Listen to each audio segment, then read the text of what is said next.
Kyoto के दक्षिण में धेसे नायर पर्वत की तलहटी में बसा हुआ फुशिमी धेसे नायर श्राइन जापान के आध्यात्म और प्रकृति के साथ जटिल रिश्ते का प्रमाण है। दीवारों से घिरे पारंपरिक श्राइनों के विपरीत यह श्राइन माउंटेनी पर फैला हुआ है, जंगल के साथ एक विशाल परिसर है। फुशिमी धेसे नायर केवल पूजा का स्थान नॉनलीन है, यह एक यात्रा है, इंद्रियों और आत्मा के लिए एक पिलग्रिमेज यात्रा है। हवा एक शांत ऊर्जा से गूंजती है, प्राचीन श्रद्धा का मिश्रण और सदियों से फुसफुसेवने हुए अनगिनत प्रार्थनाओं की कोमल मरमर। सूरज की रोशनी घने छत्र से छनकर रास्ते को एक अलौकिक चमक से सराबोर करती है। जैसे जैसे यूं चढ़ते हैं, शहर का शोर फीका पड़ जाता है, उसकी जगह सरसराते पत्ते और सीढ़ियों की दूर की चहचहाहट ले लेती है। यह फुशिमी धेसे नायर है, एक ऐसी जगह जहां भौतिक और स्पिरिचुअलिटी के बीच का पर्दा उल्लेखनीय फॉर्म से पतला लगता है।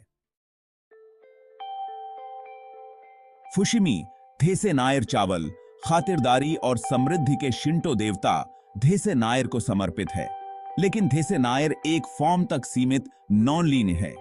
इस देवता को अक्सर एक उदार आत्मा के फॉर्म में दर्शाया जाता है, जो एक दाढ़ी वाले बूढ़े एक्सप्रेसी या एक युवती के फॉर्म में दिखाई देती है, हमेशा लोमड़ियों के साथ। माना जाता है कि किट्सून के फॉर्म में जानी जाने वाली ये सफेद लोमड़ियां धेसे नायर की दूत हैं, उनकी चालाक और बुद्धि देवता के समान ही हैं। पूरे श्राइन के मैदान में यू किट्सून के अनगिनत अभ्यावेदनों का सामना करेंगे। इन लोमड़ी सोलों की मूर्तियां अक्सर लाल बिब से सजी बेटी हैं, फाटकों पर पहरा देती हैं, पत्थर की रेड टेन पर बैठती हैं और रास्ते को चिन्हित करती हैं। कुछ किट्सून अपने मुंह में चाबियां रखते हैं, जो अन्न भंडार के रक्षक के फॉर्म में उनकी ग्राउंडका का प्रतीक है, और विस्तार से प्रॉस्पेरिटी। लोमड़ियां फुशिमी धेसे नायर की पहचान का एक अभिन्न अंग हैं। उनकी उपस्थिति पवित्र वातावरण में जादू और रहस्य का स्पर्श जोड़ती है। फुशिमी धेसे नायर की कहानी 8वीं शताब्दी की है। बहुत पहले क्योटो जापान की शाही राजधानी बनी थी।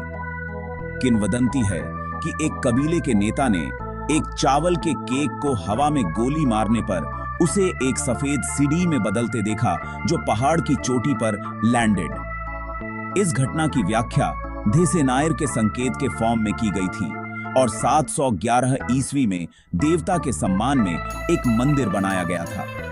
सदियों से फुशिमी धेसे नायर प्रमुखता से बढ़ता गया। सम्राटों, शोगुन और आम लोगों को समान फॉर्म से आकर्षित करता था। किसानों ने भरपूर फसल के लिए प्रार्थना की, व्यापारियों ने व्यापार में सफलता की कामना की और मानियों ने प्राप्त आशीर्वाद के लिए धन्यवाद दिया। तीर्थ जापानी जीवन के ताने बाने से डीपई से जुड़ा हुआ है। जिसका इतिहास, विश्वास और परंपरा की स्थायी शक्ति का प्रमाण है। शायद फुशिमी धेसे नायर की सबसे खास विशेषता सिंदूर तोरी फाटकों का अंत ऑनलीन जुलूस है। थ्रू नबोन तोरी के फॉर्म में जाने जाने वाले ये ग्लोवीले रंग के द्वार माउंटेनी पर अपना रास्ता बनाते हैं, जीवंत लाल रंग की एक सुरंग बनाते हैं जो 4 किलोमीटर से अधिक तक फैली हुई है। प्रथ दीसेक द्वार पर उस एक्सप्रेसी या व्यवसाय का नाम अंकित बेटा है जिसने धीसे मंदिर को दान किया था, जो धेसे नायर के भक्तों के स्थायी विश्वास और बेनेवोलेंटता का प्रमाण है।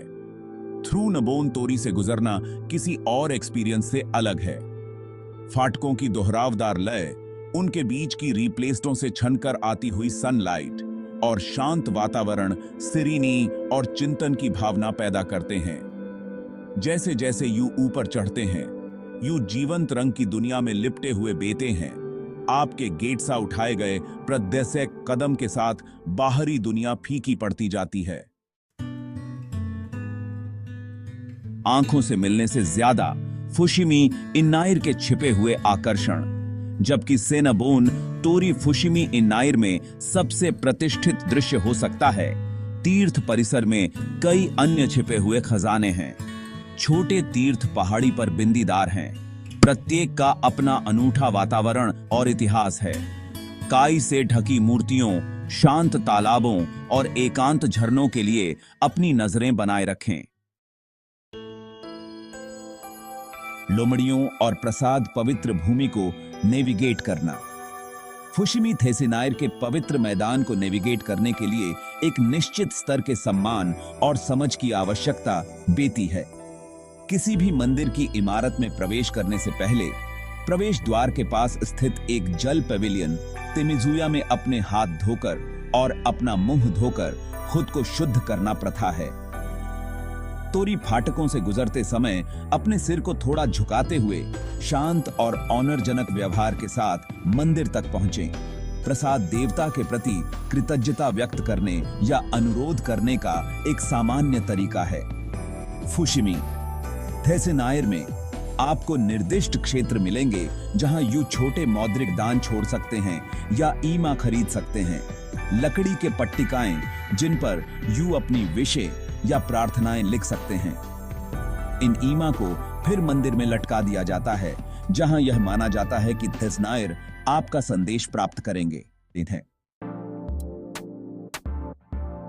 एक संवेदी दावत देखने, सुनने और स्वाद लेने के लिए रिप्लेस दें आवाजें और टेस्ट।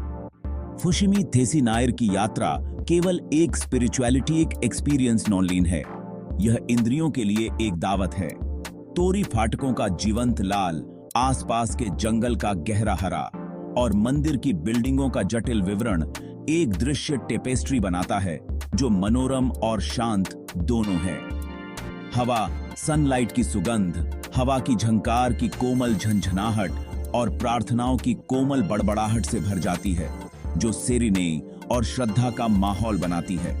प्लेसीय व्यंजनों में से कुछ का नमूना लिए बिना फुशिमी थेसिनायर की कोई भी यात्रा पूरी नॉन लीन बेती है। थेसिनायर झुशी तले हुए टोफू के छोटे पाउच जो अनुभवी चावल से भरे बेते हैं थेसिनायर को एक लोकप्रिय भेंट हैं और विजिटर्सों के लिए एक टेस्टिस्ट दावत हैं। आपको किट्सून उडोन बेचने वाले स्टॉल भी मिलेंगे जो एक प्रकार का नूडल सूप है जो तले हुए टोफू और अन्य स्नैक्स के साथ सबसे ऊपर है जो पहाड़ की आपकी खोज को बढ़ावा देते हैं।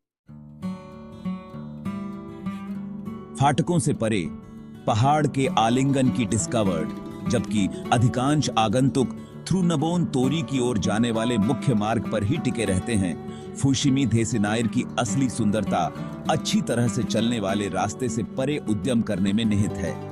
कई लंबी पैदल यात्रा ट्रेल्स माउंटेनी पर क्रॉस करते हैं जो क्योटो के वंडरजनक दृश्य और प्रकृति की सिरीनी में खुद को विसर्जित करने का मौका प्रदान करते हैं।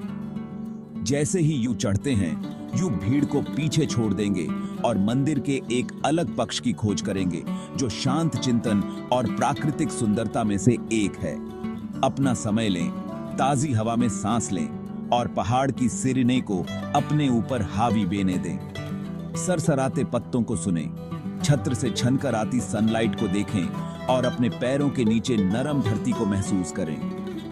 शांत चिंतन के इन क्षणों में यू ट्रूली में स्पिरिचुअलिटी और प्रकृति के बीच गहरे संबंध को अंडरस्टैंडिंग जो फुशिमी थेसिनायर का प्रतीक है। फुशिमी थेसिनायर आत्मा के लिए एक अविस्मरणीय पिलग्रिमेज जर्नी। फुशिमी थेसिनायर सिर्फ एक पर्यटक आकर्षण से कौनली अधिक है। यह विश्वास, प्रकृति और मानव संबंध की स्थायी शक्ति के लिए एक जीवंत, सांस लेने वाला प्रमाण है। यह एक ऐसी जगह है जहां प्राचीन ट्रेडिशनें आधुनिक जीवन से मिलती हैं, जहां भौतिक और स्पिरिचुअलिटी के बीच की सीमाएं धुंधली हो जाती हैं और जहां जीवन के सभी एरियाजों के आगंतुक सांत्वना, प्रेरणा और आश्चर्य की एक नई भावना पा सकते हैं। चाहे यू जिसके जीवंत इतिहास, जिसकी वंडरजनक प्राकृतिक सुंदरता या स्पिरिचुअलिटी एक ऊर्जा से आकर्षित बेन जो हर कोने में व्याप्त है, फुशिमी थेसिनायर एक ऐसा एक्सपीरियंस है जो आपके पहाड़ से नीचे उतरने के बाद भी आपके साथ रहेगा। यह एक अनुस्मारक है कि कभी-कभी सबसे गहन जर्नी वे बेती हैं जो हमें अंदर की ओर ले जाती हैं, जो हमें स्वयं और हमारे आसपास की दुनिया की गहरी समझ की ओर ले जाती हैं।